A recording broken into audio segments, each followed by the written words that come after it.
World over, wherever you are, we extend you a very warm welcome to be a part of our journey.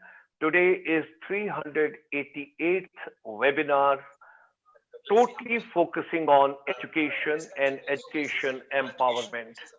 And when we talk about education empowerment, that is basically we are taking into consideration how the education is being taken care of during this pandemic, during this lockdown. Now, ladies and gentlemen, like doctors, nurses, paramedical people, they are great warriors. They are doing great service, taking care of everybody.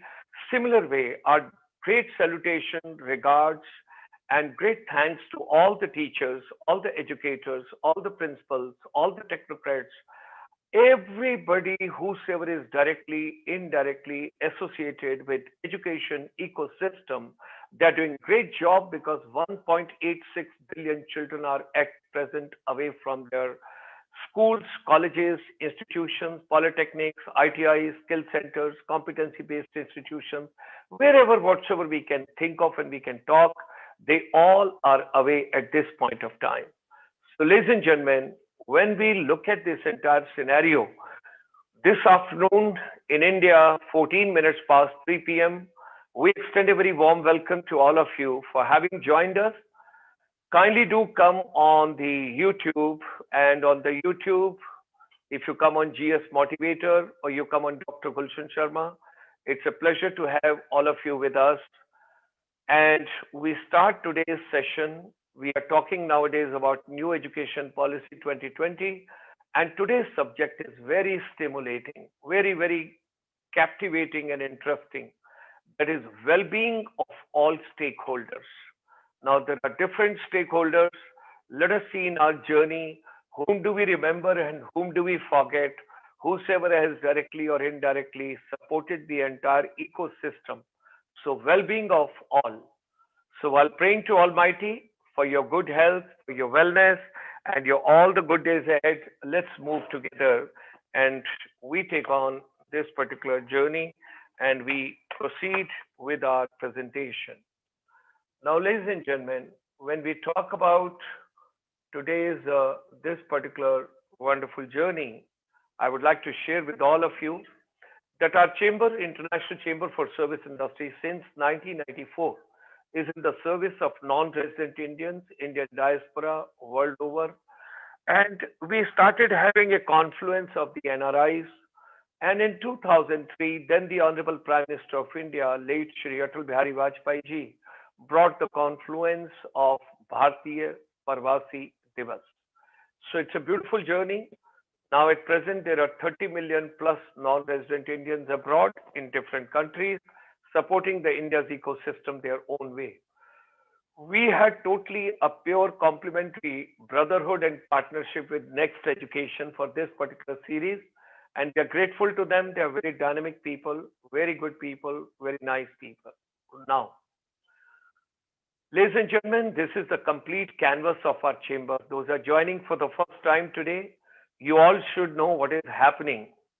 We organize about 25 to 26 webinars per week, and all are focused on education, whether school education, higher education, technical education, vocational education, skill-based education, competency-based education, empowering education, policy, whatsoever you can think of, education ecosystem, everything we have got it over here.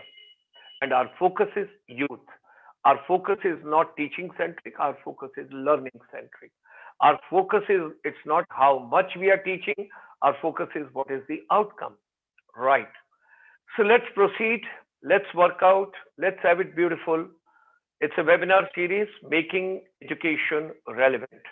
Monday, Tuesday, Wednesday, Thursday, the top series, what you see over there, all the programs at 5 p.m. Okay, when I talk about teachers and youth empowerment, every day at 5 p.m., you have got a special program in the evening. Today, it's a media entertainment sector skill council. Monday, Tuesday, Wednesday, Thursday. Media, media, media. Radio, television, theater, music, films, animation, digital, blogging, social media, dancing, anything you can think of, damn on this earth in media entertainment including Bollywood, Tollywood, Pollywood. Everybody is together, Hollywood also. So teachers and youth empowerment, Monday, Tuesday, Wednesday, Thursday.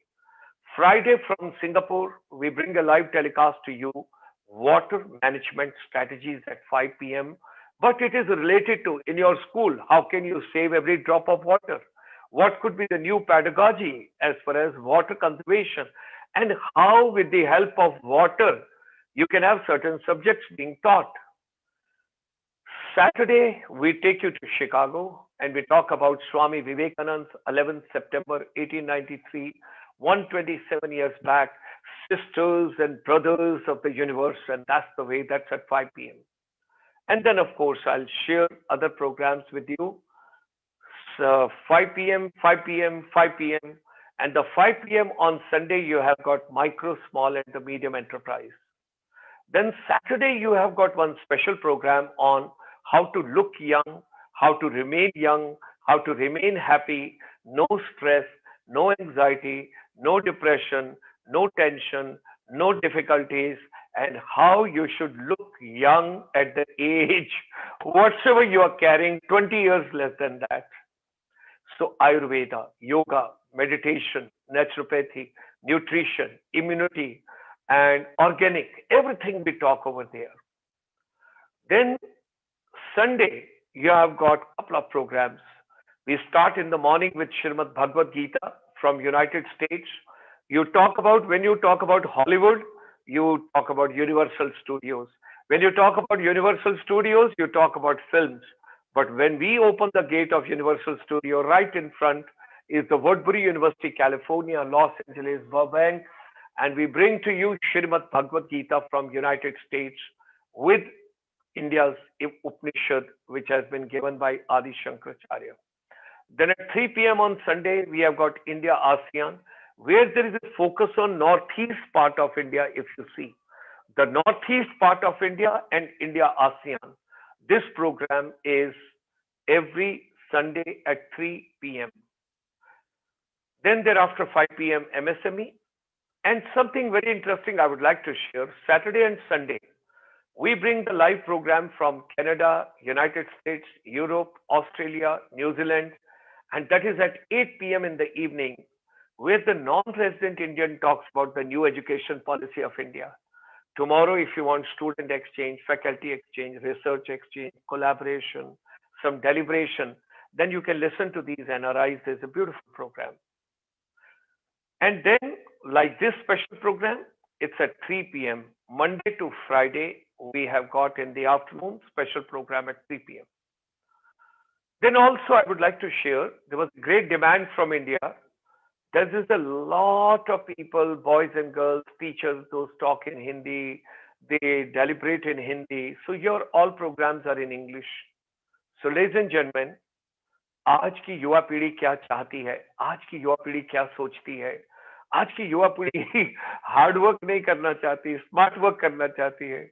So there is a beautiful motivational talk Hindi के अंदर 12:30 बजे, Monday to Friday, सोमवार से शुक्रवार तक, सोमवार, मंगलवार, बुधवार, बृहस्पतिवार, शुक्रवार, पांचों दिन हिंदी के अंदर आज की युवा पीढ़ी क्या सोचती है, हाउ टू गेट फोकस्ड, पढ़ाई कैसे करनी है, एंजॉय कैसे करना है, क्या चीज होती है लाइफ, लाइफ का मतलब क्या होता है, आप क्या कर सकते हैं, ये सब चीजों को लेकर हम, आप अपने मोबाइल फोन से आपकी पार्ट टाइम जॉब कैसे कर सकते हैं, everything we take on too. युवा पीढ़ी को लेकर हमने मोटिवेशनल टॉक एक शुरू किया है 12:30 बजे.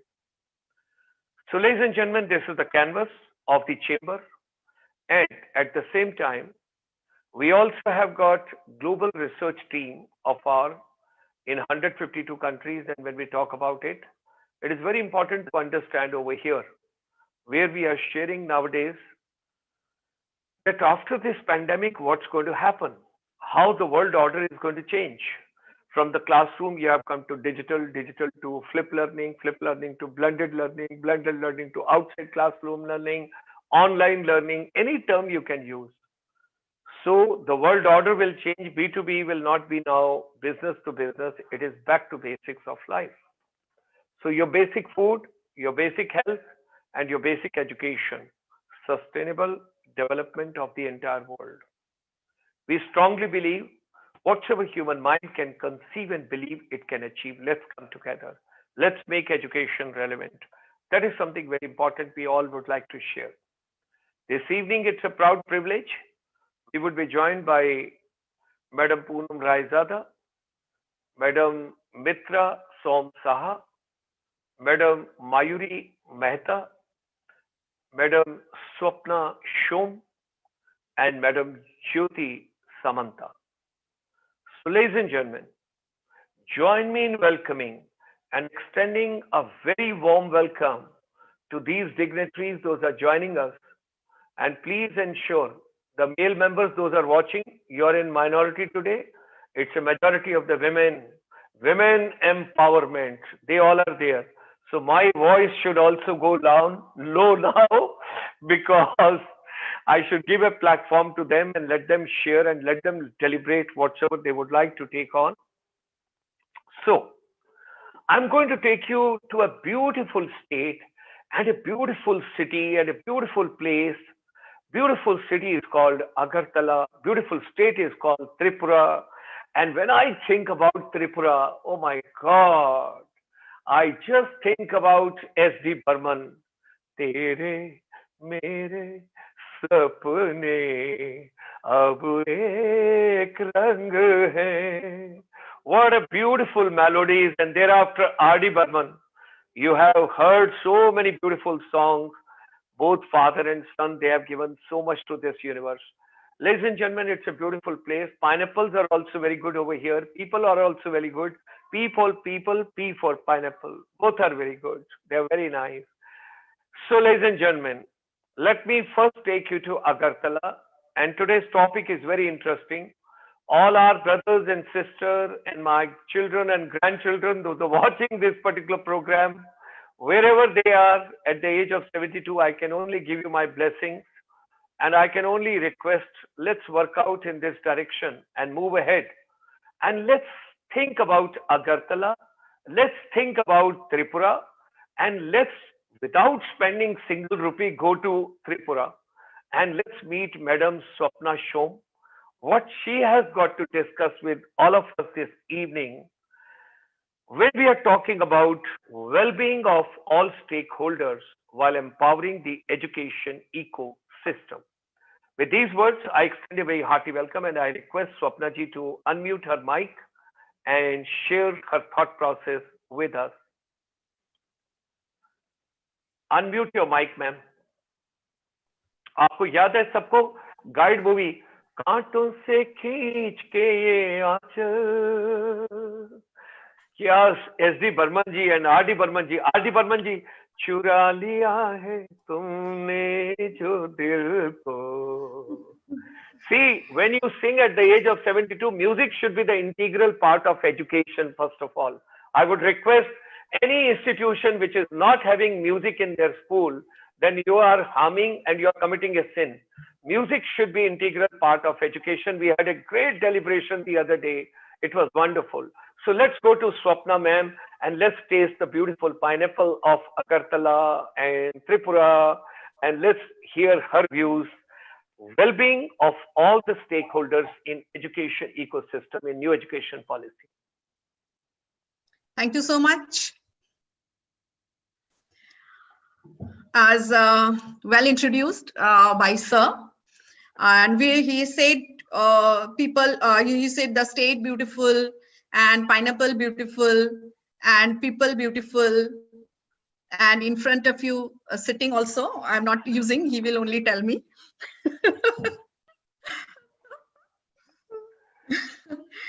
So let us come to the point. First, let me tell you that we are in association with Next Education from last 4-5 years, and before that also we had certain association with other companies, but they are providing really some good service, and during the pandemic situation also it was for them only that it was possible for us to take the students. Means students were totally, in many of the schools I have seen that the students were totally out of their studies, but for the support, the kind of support that Next Education has provided us. So it was possible that we could, get connected with the student, and our students have not been out of their studies from the beginning. So, well, that is not the topic of the day. Today's topic, as it has been said, that well-being of all stakeholders. That in this pandemic situation, then when the new education policy came to us, it was really a spark in the dark, like when we were so much worried about the studies of our students, and as it has been said that I'm staying in Tripura, so which is one of the small state, one of the smallest state in that, also in the northeastern region, where there are many places where people were not having any idea about the device, or they can have classes in the online also. Many of the students till now, they are not having that device also in their hand, that where they can use it. So they are out of study in many of the places, though we are trying a lot, that how can we reach to them. So when this new education policy, and when I have gone through the policy in details, then I have found that it is really very much, it will take our children to, we can say that it has really provided a very brilliant platform. But here we have to, we will not be discussing that what is there in the new education policy. Most of us, we have attended number of webinars, and even I have conducted some where we have already had a discussion about that, what is there in the new education policy. Here we will be discussing that when the implementation of the anything is implemented, or when you are being given any kind of responsibility, then what else you require so that you can go ahead with the proper implementation. Now you see that what is well-being? Well-being or wellness, what is it? It is a condition of an individual or a group, and a higher level of well-being means that in some sense the individual's condition should be more positive. That means he should get a proper motivation from inside so that he can go ahead with the implementation. And it also refers to the diverse and interconnected dimensions of physical, mental, and social well-being, rather than traditionally what we used to call as a health. Not, we should not be only healthy, we should be well. Okay, so the National Education Policy 2020, as we all know, that it is a very progressive policy and has numerous takeaways for education sector stakeholders. So I'll be mainly focusing on, there will be number of stakeholders we will be coming, and those will be having certain various kinds of responsibilities, but I will be mainly focusing on the stakeholders, those will be involved, particularly in the sector of the education. The aim of the policy is to address many growing developmental imperatives of our country. It is expected to put India on a track to attain Goal 4 of Agenda 2030 for sustainable development by ensuring equitable, quality education and promoting lifelong learning opportunity. Now, it is only possible when the efforts are collaborative in nature, both at the center and the state level, with significant involvement of private sector stakeholders in close consultation with educational institutions, trainers, technology partners, and most importantly, there is a need to support this initiative with enough budget at all levels. Now, as the policy stresses on, first, competency-based national curriculum. Second, school curriculum is expected to imbibe and provide greater flexibility and expose students to acquire future skills in the areas of computation, coding, and so many things were involved. Then vocational education is integrated across not only at the secondary, but also at the higher education. The entire policy document around quality improvement in learning outcome. Learning outcome is getting much more importance in the policy. A series of initiatives have been highlighted in the policy about quality learning environment, use of ICT tools for training, experiential learning, improving the quality of faculty, among others. And the most important one, which I feel, and that was a much awaited change in the policy, is emphasize upon the need for formative assessment. That is making examination less strenuous and thereby inducing a practice of self or peer review among the learners.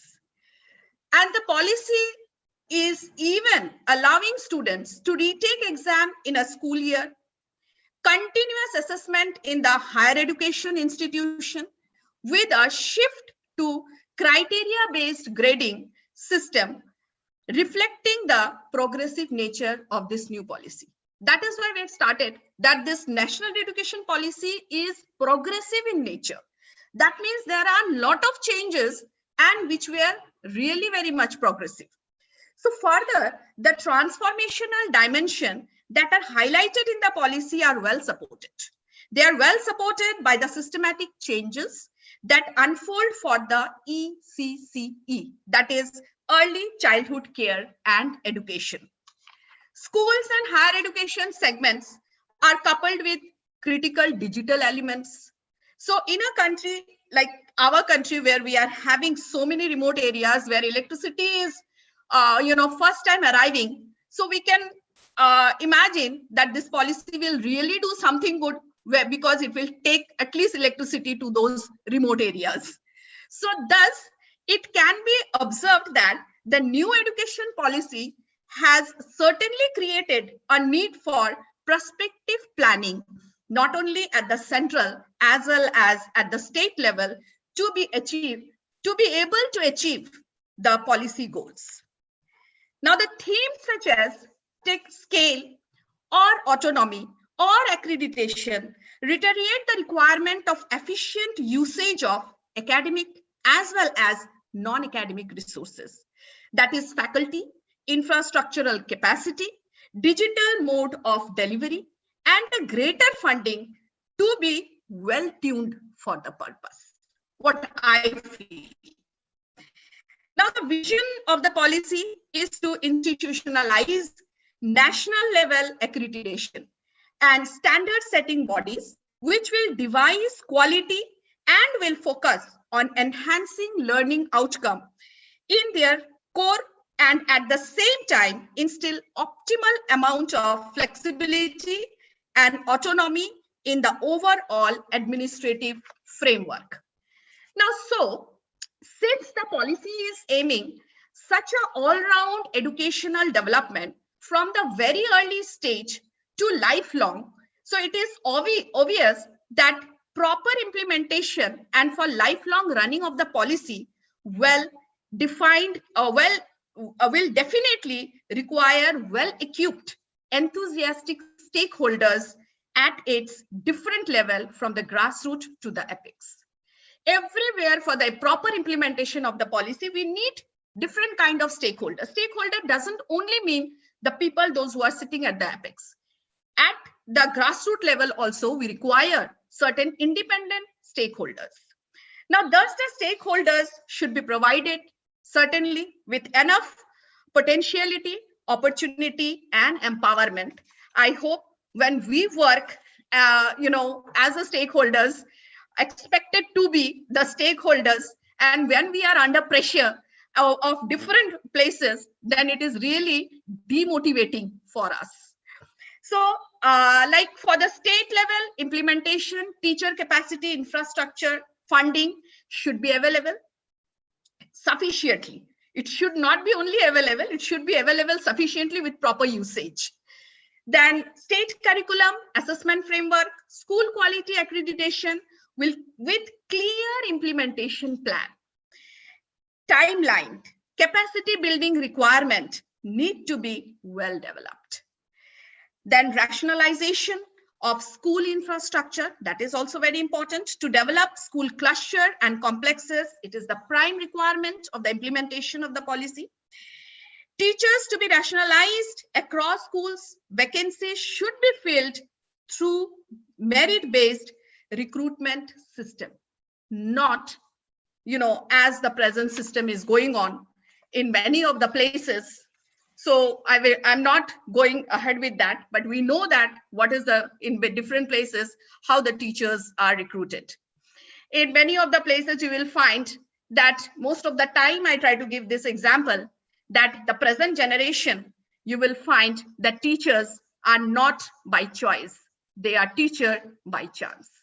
And the teachers by chance can never, properly or dedicatedly implement this policy, and it will be really a problem for us. So proper recruitment of the teacher, that will also, little bit, that will give, a relief to the stakeholders, those who will be working with those teachers. Because what is the system here in our country, in most of the places? What is the system? The system is that kuch kiya nahi, chalo teacher ban gaye. Couldn't get anything. So in nearby school, I started teaching.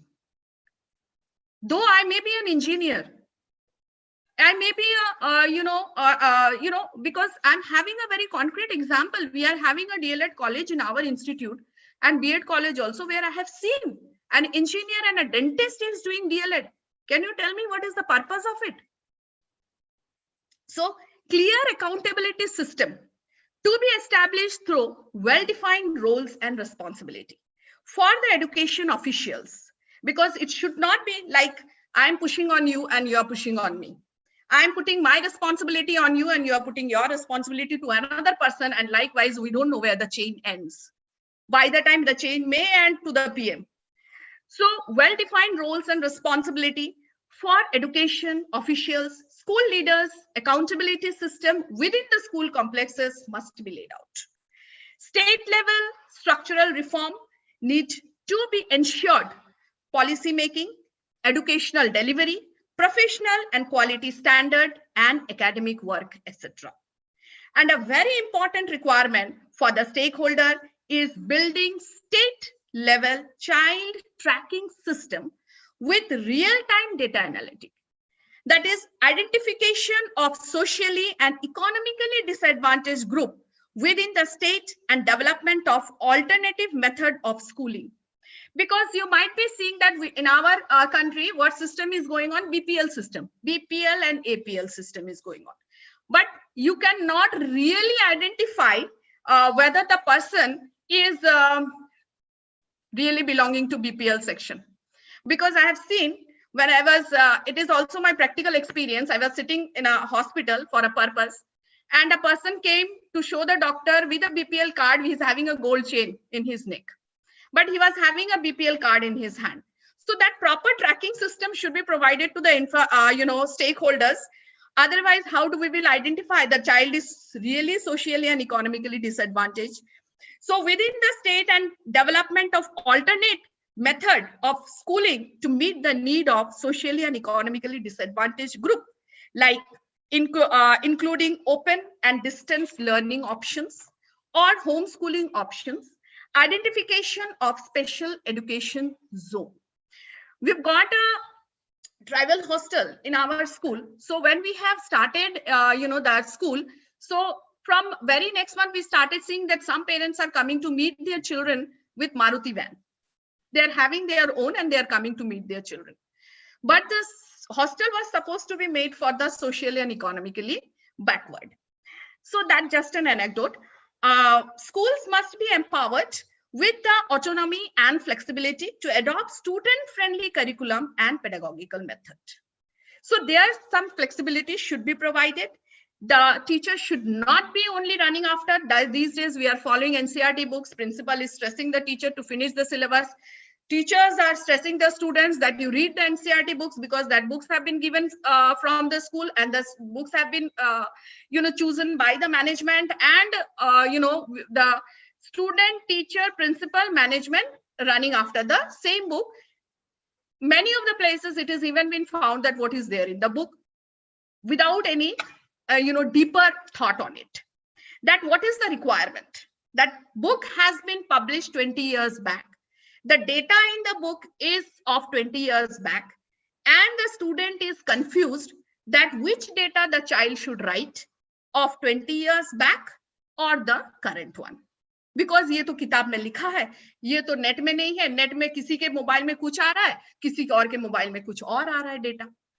Okay, so they must require further upgradation of both physical and digital infrastructure to provide learner the space and resources required for more activity-based and experiential learning pedagogy. One of the requirements of the NEP is the use of volunteer. That has been suggested, use of volunteer, civil society contribution towards the development of foundational skill in student, and require some really dedicated staff for proper liaising.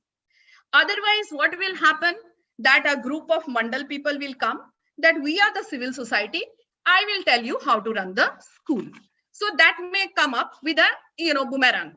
So further, the implementation, I'm speaking of the experiences that I am facing from last 25 years. So further, the implementation of multi-language teaching will require significant changes in the school resources, like that will be there. Textbook, learning material should be made available because in the local language. So that will be really hard. I don't know how much we will be able to provide with.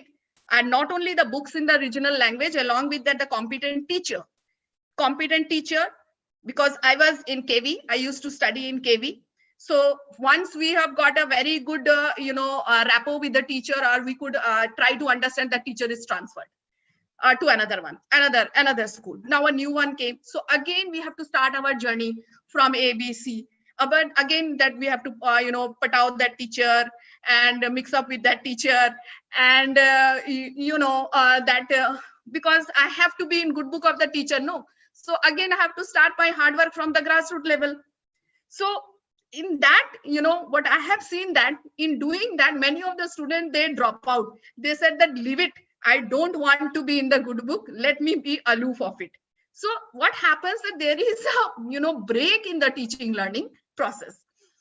Then you see that for an effective implementation, the school stakeholders will get an opportunity to expand their current capabilities. That will definitely will be there, because there will be an expansion, no doubt there will be an expansion. And since we have kept increased the amount in the GDP also, so we are hopeful that lot of resources will be provided. I hope that they will be provided without any loopholes or sinkholes on the way. And the integration of pre-primary and secondary within a single school complex, that is also very wonderful, will allow a better utilization of the resources and efficiency within a school system. So there, one thing can be done is that when we are creating a school complexes, so there should not be any competition among them. And if all the complexes cannot be provided with all kind of infrastructure, at least different school can be, empowered with a certain type of infrastructure, so that they can do certain barter among them and exchange the resources which I am not having, I can take from the other schools within my complex. Moreover, the introduction of professional standard for the teaching will clearly outline the roles and responsibility, and they should even be provided with pre-service and in-service training to monitor their own capability and development. That is, I feel, is very much required. And they should not be involved in any non-academic task, because since the election is coming, who will do the survey? Teachers, because teachers are the one expected not to have any other work. Pandemic situation, students are not going to schools, teachers are free. How much they are stressed, hardly anybody realizes it. So what I feel, that they should not be provided with any other non-academic responsibilities, rather they should spend more on academic and teaching responsibilities, then only we will be able to get a good outcome. At present, it is mostly found that teacher recruitment, promotion and tenure is non-transparent, mostly based on seniority, or many other ways are there. So hardly there is an assessment for the quality. It is not that I am working for 20 years and you are having an experience of 5 years, you can't be better than me. You can be much better than me, because I've spent those 20 years, for not for, enhancing my skills, but within 5 years, you might have enhanced yourself much more than that. So here, So here it should be taken care of that proper, incentives should be given to the teachers. But with the introduction, I find that it will be hopeful that it will provide a clear process of recruitment, tenure and promotion will take place certainly on the basis of merit. And teachers should be provided with a proper incentive to perform better and will increase their motivation. And today at the end, I will only say that I feel that education sector should solely be independent without any kind of political or apolitical pressure or interference. Stakeholders at the different levels should feel free and enthusiastic for proper implementation. At any point of time, they should not feel any kind of psychological stress from any corner, as most often it is found that real talent keep themselves aloof as they don't want to be the part of the game.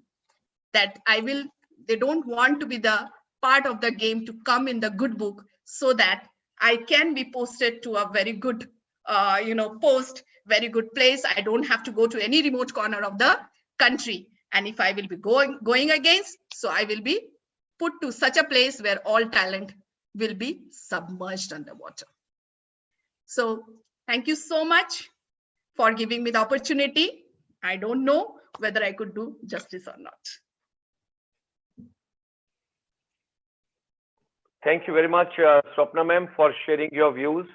It was wonderful to get insight. In fact, you gave the complete canvas of the new education policy and you touched almost all aspects, That's really, really wonderful. And we will have a second round for 2 minutes when you will be winding up. So I would request you that you be prepared because R.D. Burman and S.D. Burman, they both were from your place. So you have to sing one line at the end of the second round, that is very important, okay? Okay, now I must recognize Sally Paul and Biplab Roy, Soma Ganguly, Saswati Bhattacharji, Balraj. All my teachers. Nibita Sinha, then Shubham Saha, then Rakhi Dev, Sonali, yeah, all Acharji. My teachers. Okay. I have given them the slip, what to write. Nanda Roy, Preetam Datta, then Shaswati Bhattacharji, Balraj Singh. Balraj Singh should be from Punjab. Yes. Rana Lodi, Anindita Paul, then Sumita Ghosh, Purbi, and Jolly, and there's a wonderful person from United States also, John F. Kennedy. John Kennedy is writing so many suggestions. I will read it at the end, John. But one thing is missing in this group. You must mention your school also along with your name. I would request you. Because let's do one contest today. There is Golden Triangle, 3 ladies. I'm in minority. Please support me. And I would like the school which will have maximum participants will get 1,000 rupees refreshment. That means you get 1,000 rupees to your account to your school. Let us see which school gets maximum teachers or maximum students. Okay. Now, so let me tell you, they are all my teachers, okay? Okay. If they have not written their school name. Okay, now let me give you something very interesting. Ma'am has mentioned, on a serious note, when I take it, all the stakeholders, when we have taken into consideration, points well taken that we got to focus on education, we got to focus on studies and all. Teachers should not be deputed for extraordinary left and right, all kind of duties and all. That was something very interesting which has come over there. Now, 2-3 takeaways which I would like to share. Keep posting your school and keep posting your name. That is one part. And we give you 1,000 रुपया थोड़ा कम है, 2,000 रुपए तक ले चलते हैं. So we make it 2,000 rupees for that particular school out of 3, which is the winner. Okay, now come to second part, very serious. 1947 we got independence. 1968 we got the first education policy. 1986 we got the second education policy. After 1986, we brought minor changes in 1992, a couple of clauses and sections. And now after 34 years, we have got this policy that is on 29th of July, that is 2020. Great, wonderful. Anybody who can give me the correct answer, you get from our chamber 5,000 rupees cash award before I finish this program. And question is very simple. Because unless you don't have kind of greasing, lubrication, and monetizing and monetary benefit, participation doesn't come active. Your नींद भी भाग जाती है, चैन भी भाग जाता है, पैसा ऐसा चीज है, क्योंकि before I take you to Nasik, I have to talk about it. So, ladies and gentlemen, the question is very simple. 1986 when we got the second policy, and now we got the third time amendment after 34 years. Your answer you have to just write in percentage in the YouTube where you have logged in. You have to just give me what percentage of 1986 policy actually got implemented in India. Because Swapna ji is seeing a beautiful sapna, and that sapna in Hindi is that 6% of the GDP is actually going to be implemented in education ecosystem. And salaries are going to go up, and people are going to get incentives also, encouragement also, and the economy will give actually 6%, and Mitra ma'am will also get good salary, teachers will also get good salary, more currency will be printed by Jyoti ma'am in Nasik, and everything will move on up. Everybody is feeling gaga. So my question is very simple. What percentage of 1986 policy actually got implemented till date? You have to just write percentage. आप Google बाबा के पास जाओ, नकल मारो, कोई भी किताब खोलो, कुछ भी खोलो, because you have to give me the authority where from you got the answer.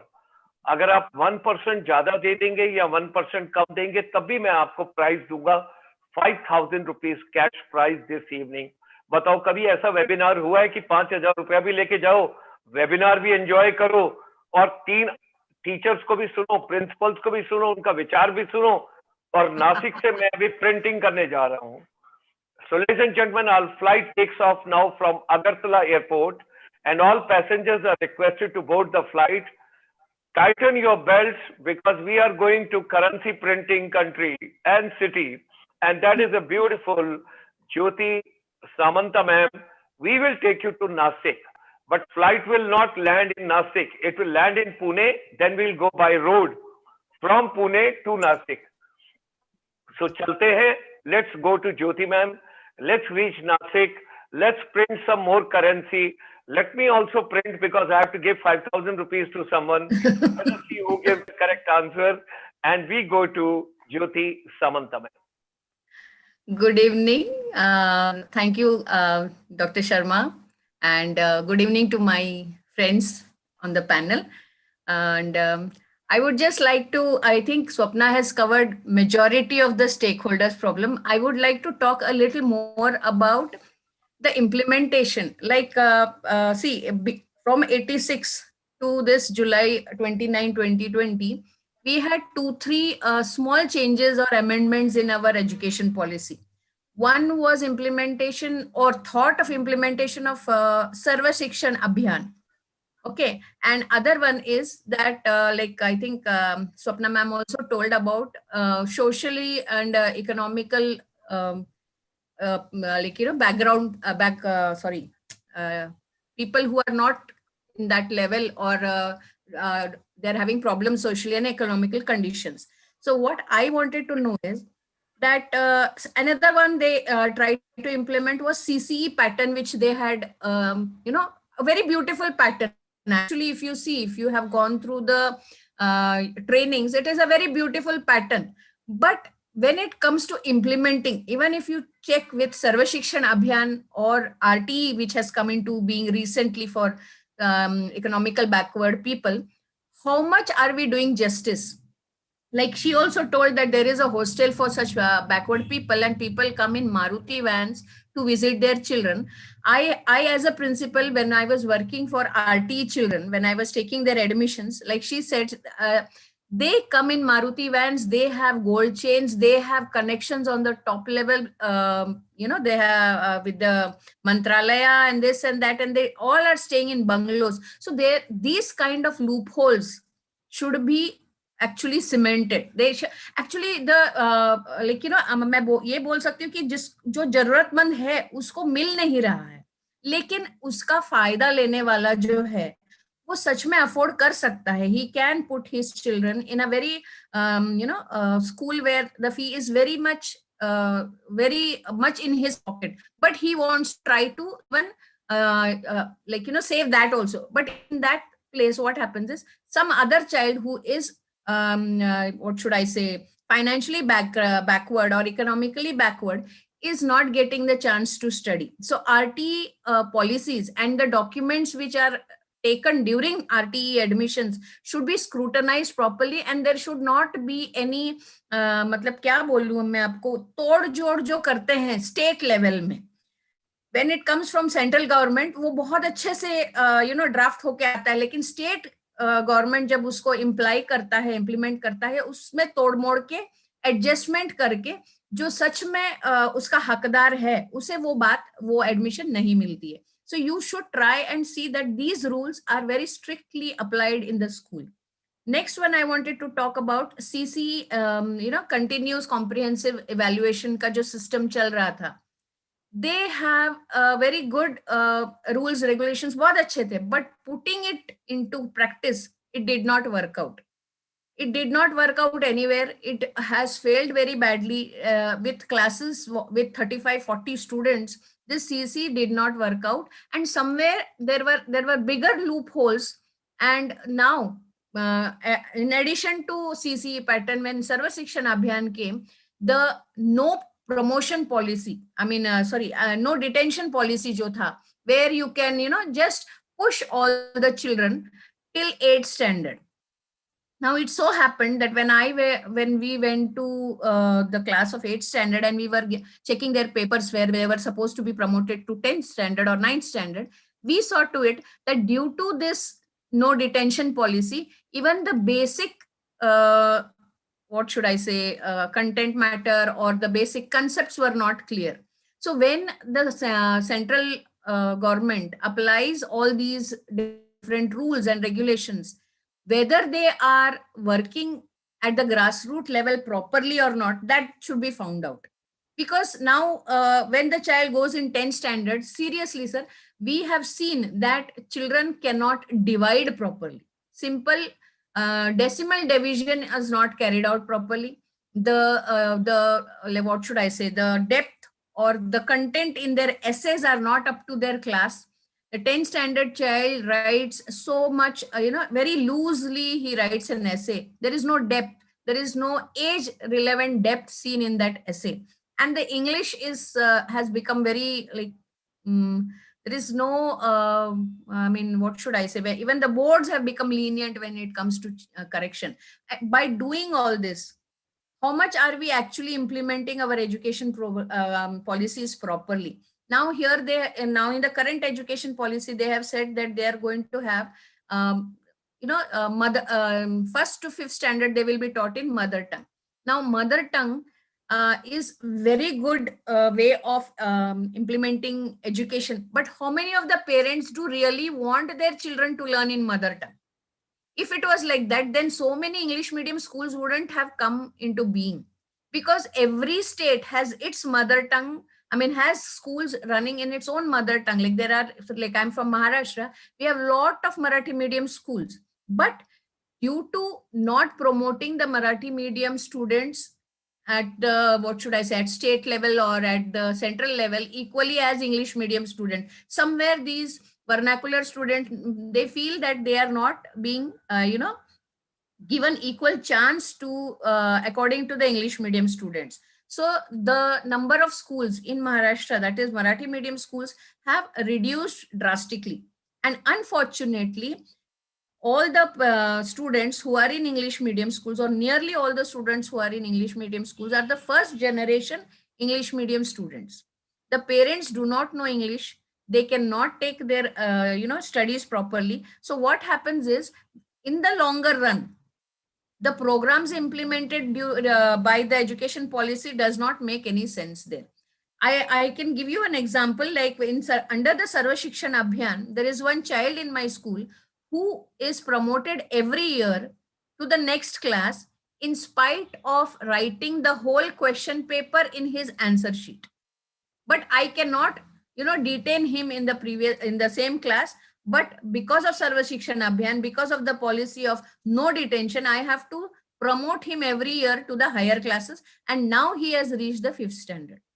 So if there is policy made from the central government, I really request the government or the education policies or the bigwigs in this education industry that these policies are implemented. Because if there are some policies made keeping in consideration the metropole cities, it might work there, because both the parents are educated in English medium schools can do wonders, everything fine. But in place like Nasik, in my school itself, I have many children who are first generation English medium students, and the parents cannot help them. So this the schools in mother tongue are a big help for I feel like, in the cities like Nasik and not so very big schools, mother tongue is a big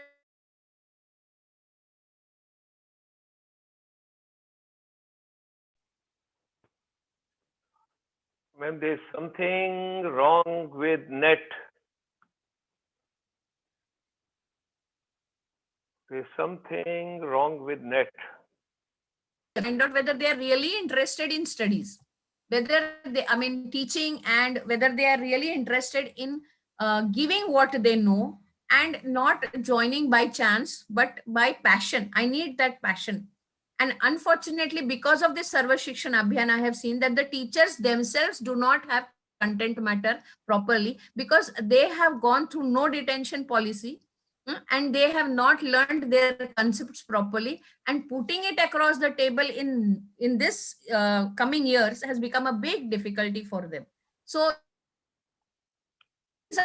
I feel that if education policies, if they're making some policies, they should see whether it is applied properly, whether it is implemented properly, and the desired results are got or not.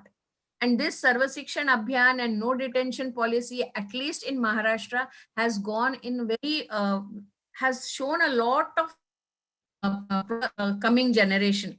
Like example, when one of my friend was in a interview panel of a industry, mechanical engineers were called for interview.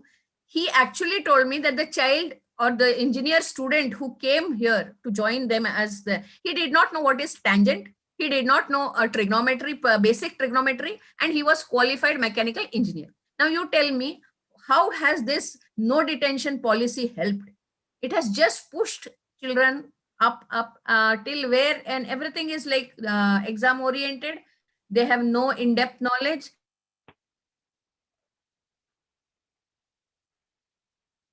They are becoming, only request is like, if there is any policy change, it has to be implemented in a way where it will help the student. That's all I wanted to. There are a lot many things, sir, but 10 minutes allotted are. Thank you. So, and thank you so much, sir. Ma'am, your all points are well taken. All points are well taken, and they are very important for me. They are very, very valuable for me. In the second round, I would request you, I've got a concept in mind.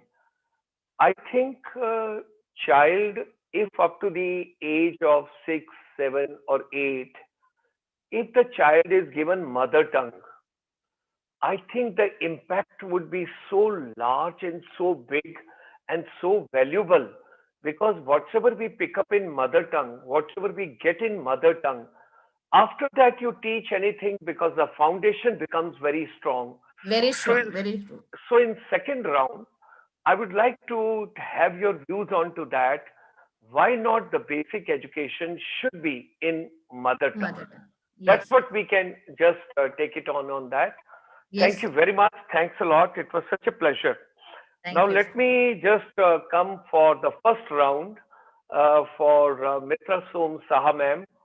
And ladies and gentlemen, I'm taking you to a beautiful city called Guwahati and beautiful state called Assam. When you step out of beautiful airport of Guwahati now, because it has been renovated, it has been developed so well, it has been given a new facelift, area has been increased quite a bit. You have got departure lounge, arrival lounge area being increased. Additional conveyor belts have been put over there. Let us travel mentally towards the city from the airport. When you come little further down on the right hand side, you have got great singer, musician, legend, new complex which has come up. When you remember Lata Mangeshkar singing in Hindi, and Bhupen Hazarika giving a music on that, and that is a beautiful state called Assam. So there is a hotel Radisson. Most of my meetings have been held over there. I love the city. It's like called a cosmopolitan city, all cultures, everybody around and all. So over there, I take you to a very pious Vivekanand Foundation, Vivekanand English Academy, Guwahati near Radisson Hotel. It's a Saint Vivekanand English Academy. And that's why right at the back of Mitra Som Saha ma'am, you can see Vivekanandji.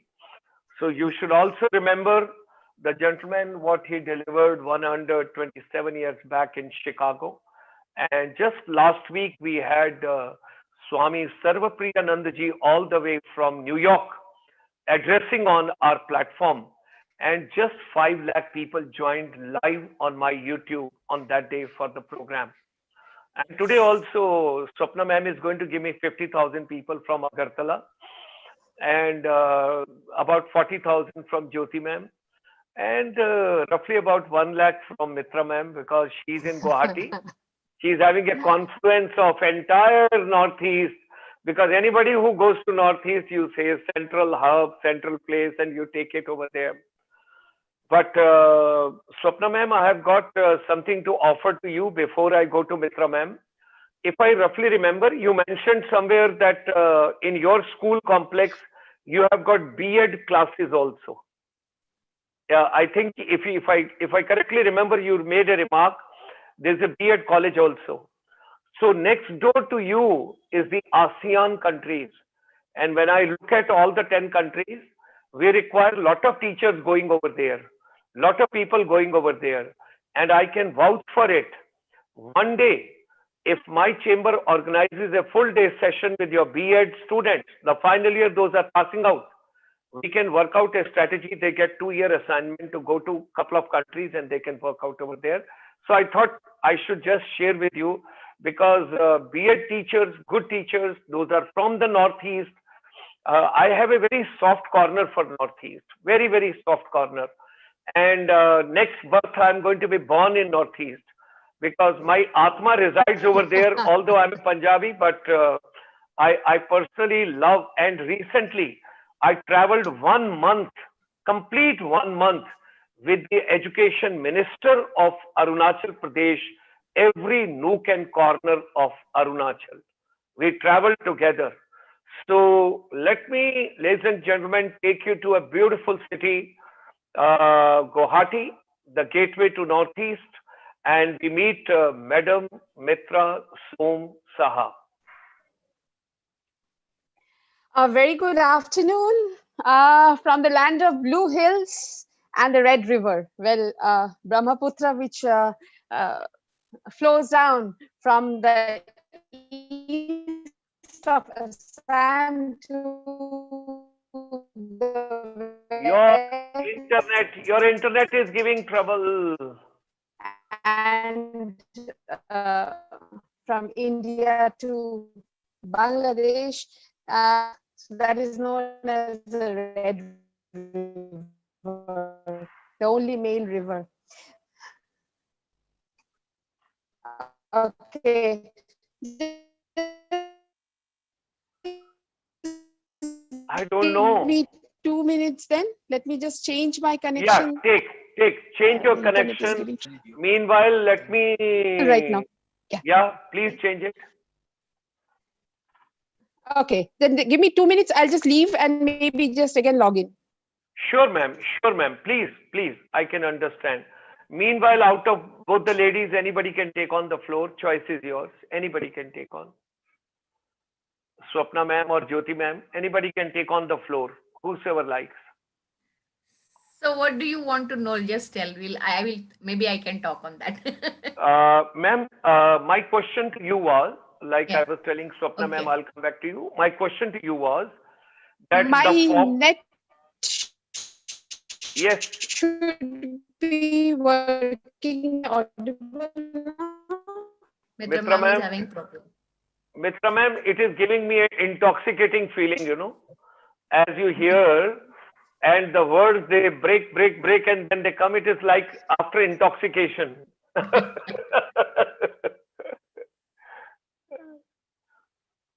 So my question was very simple. I was asking that I personally feel that the child growth basically takes place in the formative years, and that is the initial years of your life up to 7 years, 8 years, 9 years, whatever you want to talk about. So if that is the case, first of all, these teachers should be highly paid. Rather, they should be highest paid as compared to anybody else. And second part which comes to my mind is, why a mother tongue in the initial years? See, if I'm Marathi and if I teach initially in Marathi, if I'm Bengali and initial years are in Bengali, if I'm from any particular other language and initial part is in that language, I personally feel that the mother tongue plays a very important role. It is something like a mother's hug. Actually. So, See, so, the thing is, see, I'll tell you, from the day the child is born, he always listens to his mother tongue. Everyone near him or dear to him, parents, sisters, brothers, auntie, uncle, grandparents, all of them speak to him in mother tongue. So he knows the meaning of every possible word in the mother tongue. And he has a rich vocabulary bag or knowledge of bag, rich bank knowledge for him in his own mother tongue. And he understands figure of speech, everything in that mother tongue. And when it comes to reading something in his mother tongue and understanding, it always helps him. Like I remember when we used to talk to our children, when they read the textbook in English, but we always try and explain them in our mother tongue to them. Now in Maharashtra, 4th standard or 5th standard, we have Shivaji Maharaj history. Okay, the teacher always reads it out or teaches in English, but I'm sure every mother who takes the sits with the child and explains the lesson, she will first tell the story in mother tongue, and then the child picks up immediately. So that is when the child becomes confident of writing answers with, whatever type of question are there. Very twist turn करके आप उसको कुछ भी पूछो तो उसको समझ में आता, because he has got the crux, he has got the gist of that concept. And I feel, nowadays, if I think it is all over India, that science and maths, or especially maths, the children are having heavy phobia on it. Why? Because they are not understanding the word problems given in English to them, which is much, much different from their mother tongue. Because like I told you, in Nasik, there are many students in my school who are first generation English learners. And no one, like we in the school, the teachers do explain the word problem, but the same kind of word problems cannot be explained to them by their parents at home, because they themselves do not understand English. I'm sorry to say that, but I will come back to you again on this yes, now, because yes. fortunately, Mitra ma'am, net has come. Let us try it out. Yeah, I will please, come back please. to you again, and I will discuss Yes, something very interesting with you. Very interesting with you. yes, Please. Yes, yes. Mitra ma'am. Yeah, hello. Is that okay now? Is my Yes. It's perfectly okay. fine. Okay. Sorry, apologies first because No of the technical apologies. aspects. No problem. It's a technical. No problem. Absolutely. And Yeah. the most relevant question nowadays has become that, am I audible and am I visible? And I'm sure right now I'm both. You're So, audible So you are visible also. So warm afternoon from the land of Blue Hills and the Red River, as I was saying. So yes, I'm in Guwahati. My school, St. Vivekananda English Academy, is in Guwahati. And as Sir just mentioned about the Swamiji, I would like to start my deliberation. I know I have 10 minutes time and it's 4:17 now. I will try to finish it in time. In case I do not, please allow me to go ahead with 1 or 2 minutes extra. So therefore, coming back to Swamiji, and he being our patron saint, he is a patron saint not only of our school, but maybe in general for the youth of our country. And ICSL has been doing a wonderful job in bringing forward the teachings of Swamiji. And I myself have attended a few sessions where it was discussed how Gita, the teachings of Gita, can be used as pedagogical tools in the classroom. And sir, that was one webinar that I loved. You know that professor from Woodbury University, Burbank, California. Yes, He holds his second PhD in Buddhism, and there's a gentleman from Tripura. It is what is that called? International Buddhist Confederation Secretary General, Dhammapiyaji from Agartala. So we are so deeply associated. He goes. So Swami Vivekananda's teaching, the more and more we are trying to read and understand and uncover and cover. Oh my God! Oh my God! What that man has given to universe at such a young age. Please go ahead. Please go ahead. I was so mesmerized by the content of that webinar that I connected with Professor, and I'm in touch with him over mail. And I wish I could implement a few things in our classroom. Time will say if I will be successful or not, but my wholehearted efforts will always be there. So therefore, the most common wordings of Swamiji, the most common quote that is perhaps taken up by any educational institute or whenever we are trying to relate Swamiji and education, is what he said, that education, he wishes that that education that is imparted is one in which character is formed, intellect is expanded, and by the virtue of which a student can stand on his own feet. That's the most popular words quoted by Swamiji, and that I believe is quoted in context, out of context, with understanding, without understanding. But the beauty of this line is that he has probably summarized the entire essence of education in just this line. Because if we talk of educational research, if we talk of pedagogy, whatever we may talk of, whether we speak of national education policy, I think if I have to break up education, the purpose of education, I think overall, if I can take 3 broad categories, then it will be the economic aim. The economic aim has to be fulfilled through education. The social aim has to be fulfilled through education, as well as the individual aim has to be fulfilled through education. Now you take up any education research. There are 4. There are 4. Economic, social, cultural, and personal. These are 4. Yes. So I tried to bring in cultural as a part of the social aims, and I spoke broadly of that category. If it, we can always think of many subcategories also. But I think this line of his a character, intellect, and being able to stand on his own feet, I think that itself encompasses everything. And when we are discussing NEP, I'm not going to go into any of the salient features of NEP, because I think a lot has been very well brought up by my other erudite panelists, Swapna ma'am and Jyoti ma'am. So therefore, I will not repeat the aspects of NEP or whatever its aspirations, whatever it is. But then I would like to just put my focus on one aspect. And that is, since we are talking of the well-being of the stakeholders, yes, apart from the apparent stakeholders of student, parent, teacher, I think when I talk of stakeholders in education, stakeholders of those who will be involved in really implementing the NEP properly, if I have to speak on that, I can, and if I have to just put it in one line, I think I will go back to that very common, once again, very common African proverb that it takes a village to raise a child. And when I say raise a child, I mean raise as per the necessity of the purpose of education, as per the vision that the policy document envisages. NEP is just a documentation. It's just a policy document.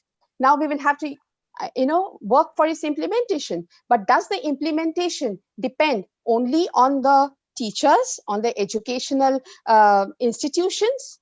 Well, this is where I want to put my focus on and say that if we have to pick up one word that captures the essence of NEP, and that I believe is the focus of NEP on quality, the quality of education.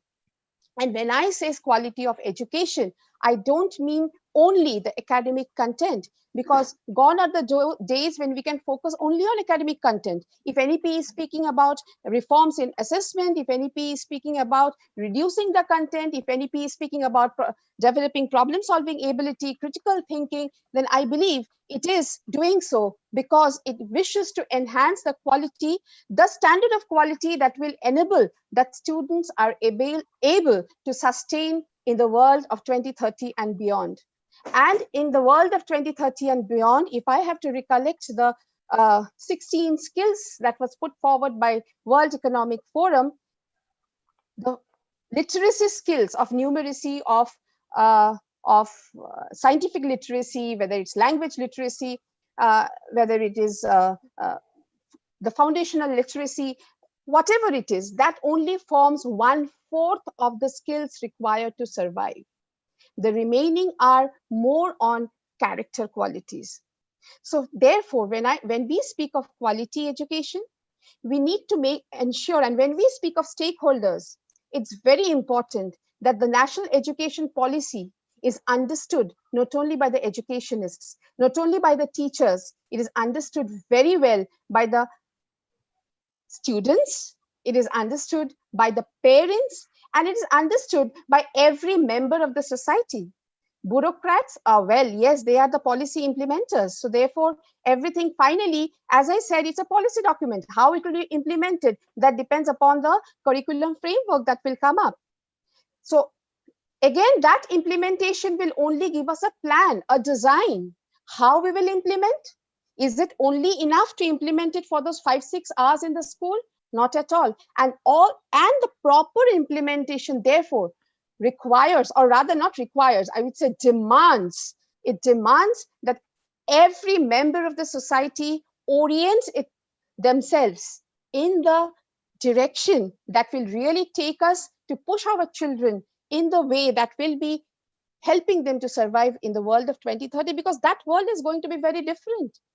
Changes have been the only constant, but then the rapidity at which the changes are coming up, the kind of the world that will be there after 2030, or maybe even now, who knew that there would be a pandemic and we, the teachers, would suddenly have to migrate from a system that we were so used to working all throughout our life, and then suddenly shift off to a system that would require us to entirely go digital, entirely go online. We were only at, I believe India was at a stage, it's called, in terms of technology, what is called the SAMR model, that we were trying to substitute some of our work with technology. We tried to substitute our blackboards with maybe a digital board. We were also, maybe some of us were at a higher level of augmentation, where we augmented technology with our teaching content. But what we have to really look forward is more of modification. I think the pandemic has accelerated the process. We have modified our pedagogies. We are no more asking them to maybe bring a chart and make a presentation. We are probably asking the students to create something on Google Slides and maybe use the breakaway rooms. And, we are trying so many of the other options, which without the presence of Saint Corona, we would not have tried. So thanks to Saint Corona on that. And finally, reorientation, where we have to maybe think of implementing technology in a way which we have not done as yet. So therefore, in this if we are talking of the stakeholders, therefore, it's not only about the academic content, it's about the technology that is going to be available, it's going to be the maybe the research that is going on, the kind of research that is going on in artificial intelligence, or the kind of research that is going on in digitization, where everything has to really work towards one point, and that point is the well-being of the student and their survival in the world which is so much unknown to us. We really do not know what kind of skills will be required. So therefore, again, bringing forward the essence of NEP, that we need to show the students the way to learn how to learn, right? It is not about what to learn. Again, if I might be allowed to say this, that if I have to think of three broad categories in which I'm supposed to design my work, or focus my thinking and planning on, is my entire work that is related to the school, to the running of the school, I think comes under three categories. And that's the what we are going to teach, the how we are going to teach, and the whether we have been able to deliver or not. So the NEP speaks a lot on the whether, as well as Swapna ma'am already put the focus on formative assessments, and Jyoti ma'am spoke about the CCE and its importance, etc. So therefore, now assessments, we as principals and teachers are not in a position to really create certain assessments. We can have an idea, we can have a policy, but then if I have to deliver that quality, I also need to customize my assessments. I just cannot have a one size fits all. It's like, judging everyone with the same level of assessment. Now, if I have to do it, I need technology to do that. It cannot be a manual process, right? So therefore, when I talk of stakeholders, I will also speak about every person who are concerned with the education industry. And since this is a webinar in which I have been invited to be a part of by Next Education, therefore I believe I can also speak heartily about this organization who tries to bring about such beautiful ideas in their textbooks, even without the NEP. And my association with Next Education goes for the last four to 5 years. And whether it is the life skills book, or whether it is their maths book, which always starts with a story and therefore takes a child from known to unknown, I think these are the kind of changes that we require, and that changes cannot happen within the school alone. The changes has to be there everywhere. Every member of the society has to be really oriented in that direction. What do we ask the child?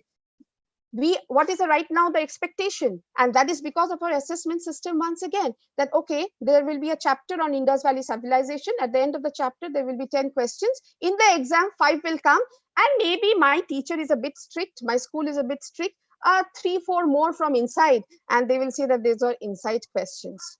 Have you ever thought of asking that what would have happened to the history of India had Siraj-ud-Daulah won the Battle of Plassey? Do we have such discussions in the classroom? We cannot have that all of a sudden, because we ourselves have come out through this traditional education system. It's very difficult. We have to be really creative in our ways. Yes, as Swapna ma'am rightly pointed out, that teachers need to be really cut off from all those additional work of election and all those administrative work. Obviously, after doing election duty, your creativity will not work. And therefore, if I have to bring in the quality, each and every person, what I mean has to, when I say each and every person, I do not only mean the teachers, the parents, the education industry, I mean each and every member of the society, because we have to orient the minds of our young children in that direction. Right now, the focus is more on how well you remember. If I have to speak with parents who are seeking admission in my school in the lower classes, they bring the child prepared. If madam asks, please answer. What is your name? What is your father's name? Name 5 animals, name 5 birds. Tell me, have you ever met any child who has gone through the education system and does not know the name of animals and birds? But still, the mother, before even bringing to school, has already taught them the name of animals and birds. So I believe the change is required even there. And instead, Why do not the, before the years before coming to school, if we can really orient the mind of the child towards observing things, towards comparing and contrasting things, towards making choices, creating decisions, and the decisions need not be life-changing ones. The decisions could be just, do you want to watch your TV from 8 p.m. to 9 p.m.? Or should it be from 8:30 to 9:30? Should it be Pokemon or should it be something else? What are we doing? We are giving the child the choice, and we all know the power of choice. When we can put up a choice, we can really, create wonders. And I believe NEP is also speaking in from that point of view, because they're talking of, giving them a choice of subjects, giving them a choice of language, giving them a choice of, methods. The language in which the instructions, the medium of instruction, a choice in that. NEP is speaking so much of the choices, but then if the choices are not given in daily life, will it really work? So therefore, stakeholders in the current NEP is much, the important stakeholders are much beyond our normal imagination of school and the people related to school education. It is, I think it lies with each and every person.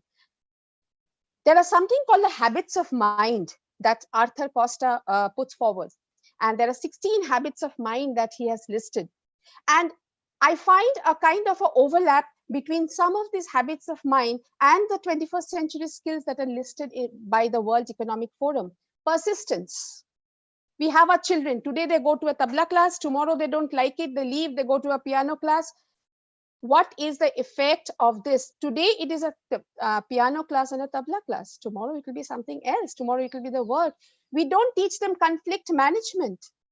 So therefore, all these things, I think, point out to the quality. And it is that quality that NEP is trying to really create a benchmark for. So the quality is going to be reflected when and only when the implementation of the NEP is no more restricted only to the school and the teachers and the student, but it goes and affects every member. Just like that, we have the Swachh Bharat Abhiyan.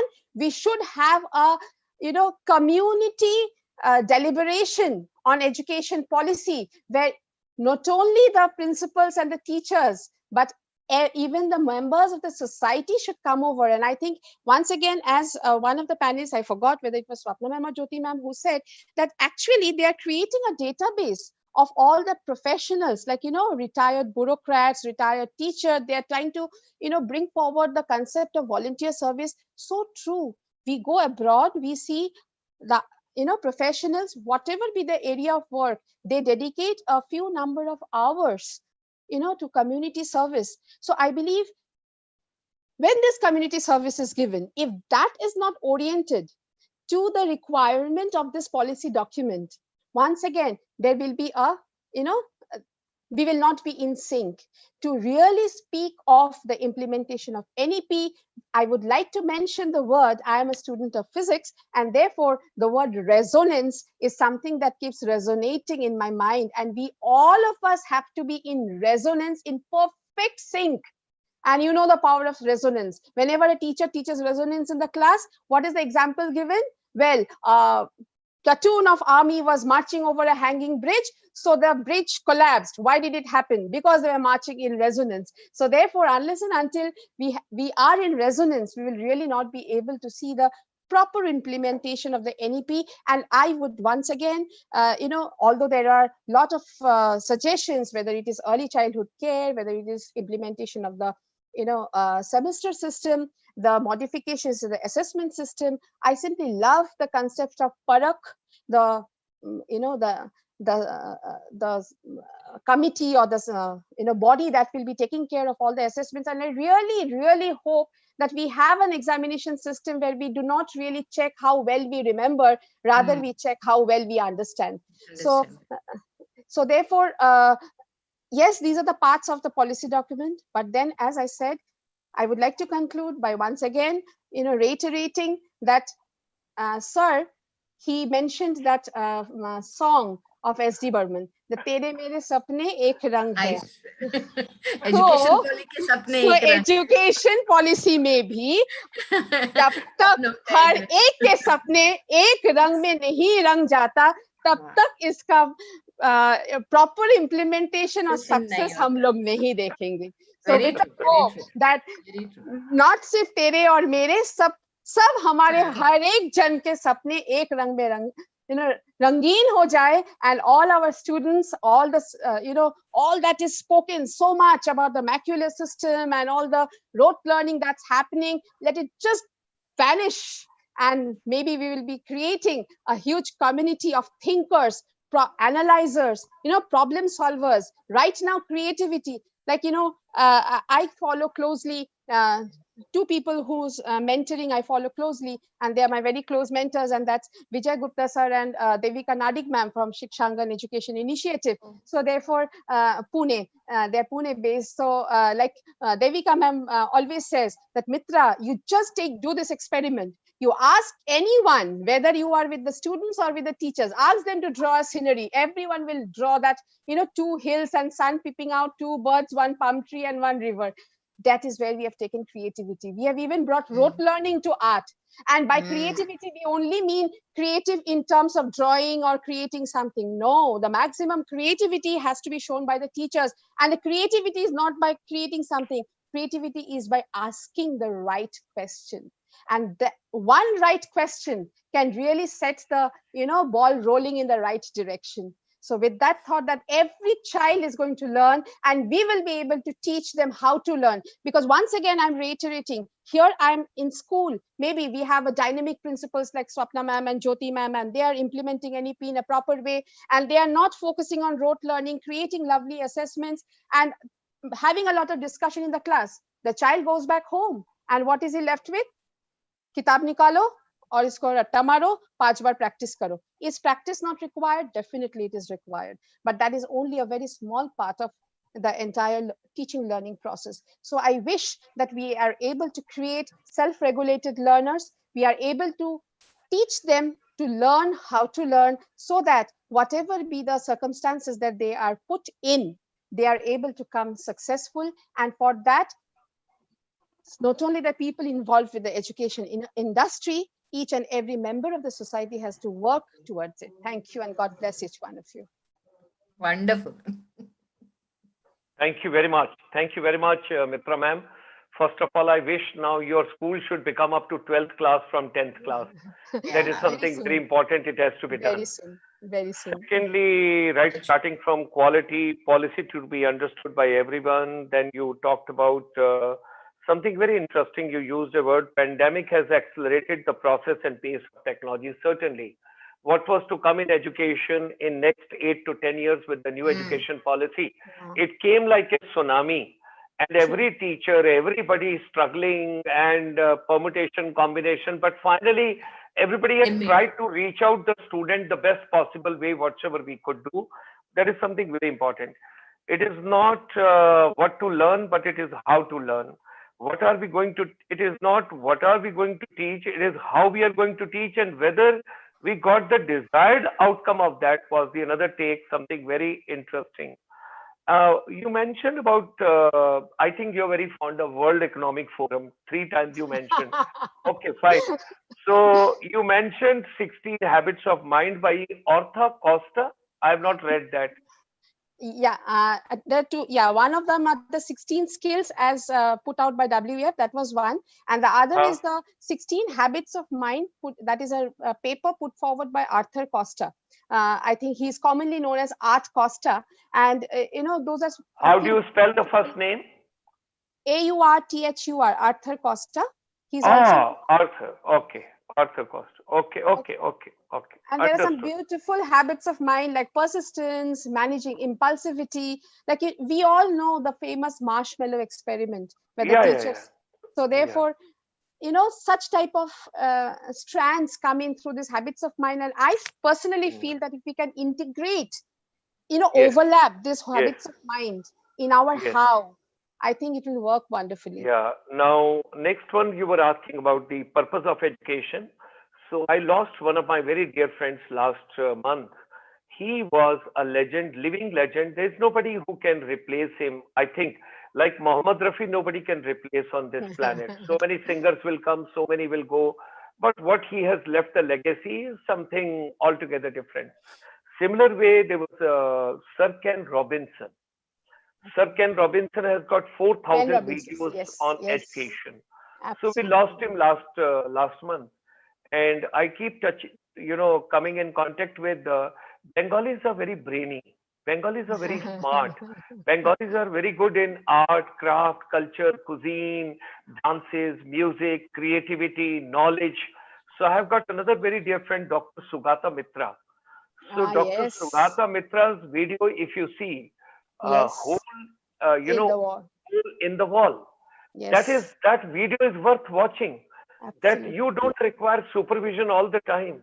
You got to absolutely, just give chance to children to prove their credentials and their absolutely. creativity. That is something very important.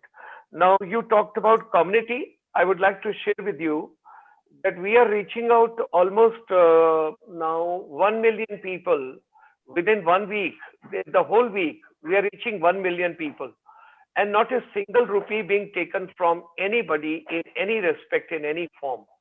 And slowly and gradually the kitty is increasing now, and it is increasing so much. And like you made a mention, I would request all three of you, if you have got any good orators, any good speakers, any good visionary, those are there to empower the education ecosystem. We would be more than happy to get them on this platform. Any point of time, they can come individually also, they can come in the group also. That is the way we work on. Okay. And another thing, you should give me 50 to 60 or 100 people. Those are follow-up Vivekanand, because I'm increasing kitty there also. I've Sure. reached 1 lakh. I want to increase that further. So give me some more context in that. And all three of you, you are into the chat box in a panelist. Audience are on the YouTube. They don't have a direct linkage with you. I would request all of you to kindly post your mobile number, cell number, and your email in the chat box so that we remain in contact and touch, and we should take the vision further. Now, with these words, let me just come on to, before we conclude in another 5 minutes, we have got, okay. So 4:50, I should conclude because 5 o'clock, I've got next webinar coming live from Mumbai. That would be on how to make films. So it's with the Media Entertainment Sector Skill Council. And they are having a wonderful webinar coming at 5 o'clock with our chamber. So I wish to share with all of you, let's take a minute or two each. Now, when we talk about well-being of all stakeholders, right? That is the topic which we have taken today. And that is the topic, but we can always diversify, there's no problem. When you think about your school, and when you think about your complex, are you thinking anything creative or innovative or out of the box, which can generate revenue also, and which can generate something out of the box? I don't want to give idea because question paper will get then out. And you can also be the winner this evening. And audience can also put in. I mean to say it's open to the audience also. Can you think about the creative, crazy idea? Creative, crazy idea. There is a school. School has got a particular premises. School has got a boundary. Now from our chamber, I immediately offer any one dumped room of yours. Dumped. That means which you have put for the back storage, bad storage, for broken furniture, which you have closed and locked and you have not utilized. I can convert into a skill lab for your school from our chamber, complimentary, free of cost, where you can have soft skills and you can have life management skills. Because somebody used out of three, I don't know who used it, you used the term life management skills. So that would be something very interesting. Soft skills and life management skills. We can help you out. We can plan out. We can give you complimentary idea and we can do the handholding for your school. Now, all participants and my three worthy principals also, we should discuss how can you think some creative idea and no, I should not give you the answer. How can you think a creative idea and audience can also think, principals can also participate, which will yield revenue also for your school, which will bring practical knowledge also to your school, which will make your children more employable also, and at the same time, it will give you a new dimension. Each one of you can take a minute or two each, and you can give your idea. Then I will tell you how we can go by. And meanwhile, audience, participants, you can also post your idea. Let me get the final closing remarks from my three smart principals this evening.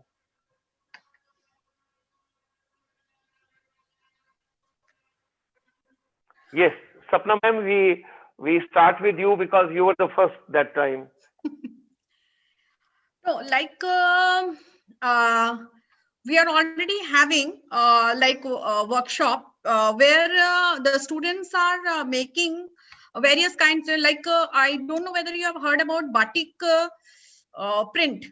print, which is made out of cloth and wax and color.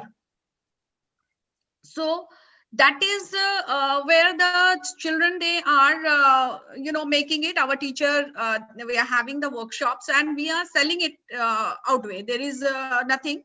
The children are making, and a percentage is been given to the student. Even we provide them with wax and cloth and in their art and craft class, particularly of the higher classes. So they are going ahead, they are doing all this.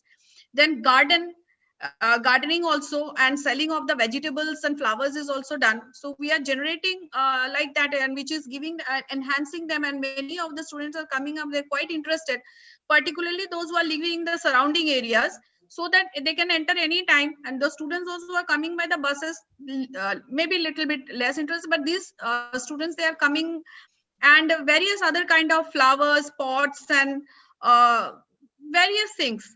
And once we have done like salad making, so where we have invited even the local parents to come, so they have the students, they have sold and they have generated some income.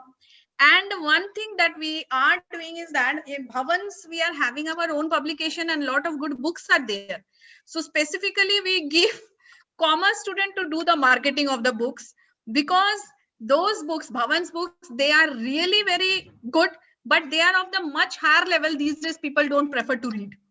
So that work we have done, that this book, which is not sold in the, when we are in the book fair also, we are having that book stall, but we have found that these books are not been sold.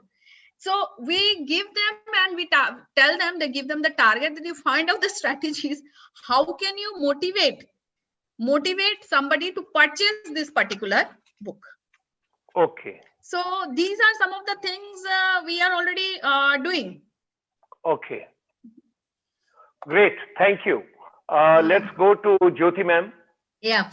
I had a room there in my at the end of the school. Like there was a room which was actually of like put not to use for a long time, and it was a little dark room where I could not get a lot of sunlight. And then one fine day, I just thought that maybe we can grow mushrooms here. So I have involved my 8th standard students in mushroom culture, and we actually sell them in the market. And with the money, the kids, like some percent, like Swapna ma'am told, we always give it to the children, and some of it is used in the school. And then there is one more thing which I have a very strong art department, and we usually ask them to bring whatever is waste. So not only plastic, this, that, but clothes. Then if there is any plywood left over, or if there is any pipes and cement, some of them have small house construction done, and the cement bag, white cement, is lying at home, and it gets spoiled keeping it in the balcony or something like that. So we ask them to voluntarily give it to us, and then they have a lot of paintings done. Then they have lipan art done. And we also have a very one of my teacher is very good in embroidery, so she undertakes, she nowadays I don't know whether the other two principals have noticed that nowadays kids cannot even stitch button onto their clothes, na? I mean their dresses. So we help them, or we train them to tat a button, make a buttonhole, hook कैसे लगाते हैं, hook का घर कैसे बनाते हैं. So these are very life skills. बहुत छोटे हैं ये, देखा जाए तो they are very negligible, but most important things. Like even if you say, I don't know, like since all three of us are majority ladies, ask your 10th standard students whether they know to drape sari properly. They can't drape proper Indian saris also. They'll wear designer sari and designer lehenga, ghagra and all. But sari polo to, I don't know. But since both of you are from that side, I'm married to a Bengali. So I know that side lot of ladies are interested in saris. So the girls there may be able to drape sari properly, but in Maharashtra, the girls, they avoid draping saris. So I just out of the blue went and asked in my 10th standard, how many of you know to drape proper sari? So that is also one skill which I want them to develop. So I had one of my young teacher who was very good in draping sari. I told them to conduct a class workshop for these girls. And then again there are like I'll tell you, many boys, even if they're 10th or 12th standard boys, they know theoretically what is fuse and how to replace fuse, but practically they do not know how to even replace a bulb. So I made it a point, not only for girls but also for the boys and girls together, to replace a bulb. Then remote का, जैसे TV के पीछे का कोई switch खराब हो गया, छोटे मोटे रिपेयर्स घर में करने के लिए, because for everything they want मम्मा उसको बुलाओ इसको बुलाओ. No, you do it. Plumbing work, छोटा सा टैप खराब हो गया, उसका वॉशर चेंज करना है. So these are small things which I actually thought that my son should know, and then finally I put it across the school and my teachers helped me. And embroidery, lippan art, drawing, painting, and all this. And best part was the mushroom culture and a corner of my ground where we did compost. And then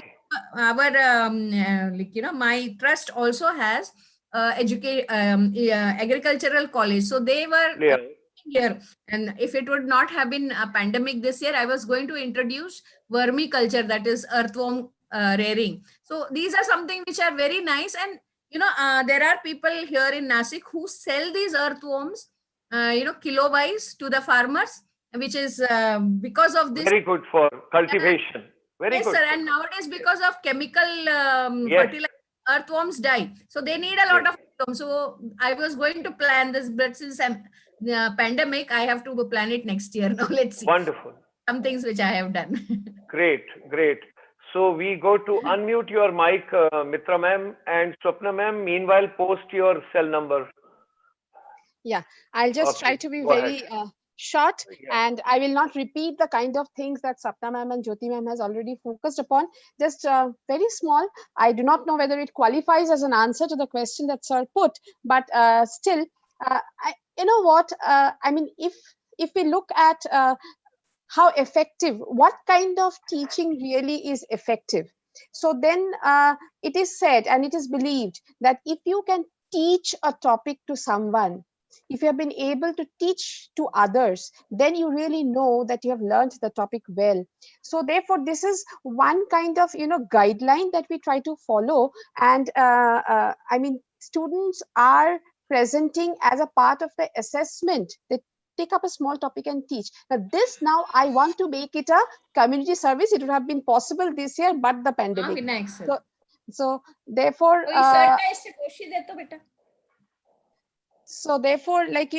I would like the students next year, probably my students will go into the community, come in contact with lesser privileged students, and depending upon their class, take up this responsibility of teaching the underprivileged kids academic content.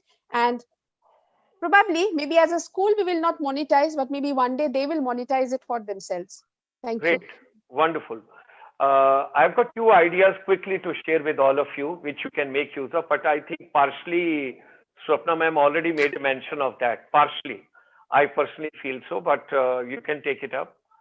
What we have done is that we have done the experimental now with about 20 schools, and we have set up one room finishing school over there that is called finishing lab.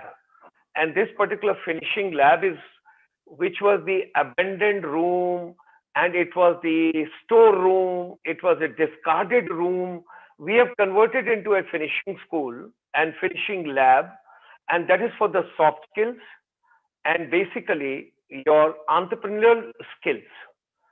And we are providing a lot of support from our chamber at this point of time to all schools and institutions. If they want to get a grant for setting up a tinkering lab, or if you are interested to get incubation center, our chamber can support you and help you to get it free of cost from the government, irrespective whether you are a government school or you are a private school. That is one part. Second part, you must start. Surely I will be getting connected to you because I'm trying for last 2 years to get that tinkering lab, but I could not. We will help you. We will help you. And second I think, part, Dr. Sharma, we would I would love to get in touch with you if I can have your number also. Ma'am, I gave it in the chat box. If you see, I was the first culprit, ma'am. I was the first culprit, if you see. Okay, I'll check. I don't know whether you have seen or not, ma'am. I think I have given. Just no, sir. I have. Yes, you have given. Put mine. Ma'am, just see it on the top, ma'am. How can I do that crime? I gave it over there. 971782. Yeah. Don't tell in the public, ma'am. Okay, now the thing is, that's why I put in the number. Remaining let them. Yeah, got it. Right. So first and second part, what you can do is organic farming, because there are few things which are required and they are very costly. Your children will get practical part of it. Your children will learn practical things, because nowadays organic farming is very important, which you can utilize in your institution the best possible way. So I think it was a wonderful deliberation with all of you. Thank you very much. And I roll to the next session now. And Saha ma'am, you have to send me linkages for Swami Vivekanand, as many as possible. So with these words, great thanks to all of you. Thank you very much. God bless all of you. Happy families, happy stay, happy wonderful evening, and look forward meeting all of you. Fine Pineapple, fine people, fine Agartala, fine Guwahati, fine Nasik, lot of